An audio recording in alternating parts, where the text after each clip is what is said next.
One of the hottest years on record. It was among the hottest years recorded. The hottest year on record. Another hot year. Global warming. What will we do about that? Politicians from most every country promised to deal with it by signing something called the Paris Climate Agreement. A historic climate agreement in Paris. But when President Trump took office, he said, "The United States will withdraw." What? We will withdraw?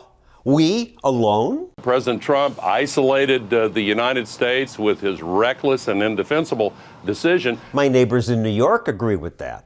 And so do most of the media. A lot at stake, potentially for the planet. Really?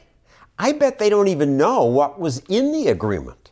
I didn't. Paris Accord was somewhere between a farce and a fraud. Manhattan Institute senior fellow Oren is one of the few people who've actually read the Paris Agreement and also the commitment sent in by every country. You don't even have to mention greenhouse gases in your commitment if you don't want to. You send in any piece of paper you want. We're going to staple them all together, and we're going to call that the Paris Accord. Everyone sent in a piece of paper, and they stapled it together and held it up and said, this is amazing. China has made a major commitment. So what's in the commitments that every country made? India has ratified the Paris Climate Accord, committing the world's fastest growing economy to limit carbon dioxide emissions. What you find is they either pledged to do exactly what they were already going to do anyway, or pledged even less than that. China, for instance, said, we pledge to reach peak emissions by about 2030.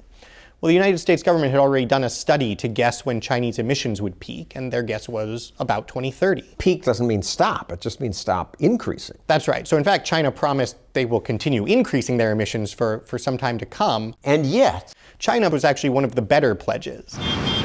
India made no pledge to limit their emissions at all. They pledged only to become more efficient, but they proposed to become efficient less quickly than they're already becoming more efficient. So their pledge was to slow down.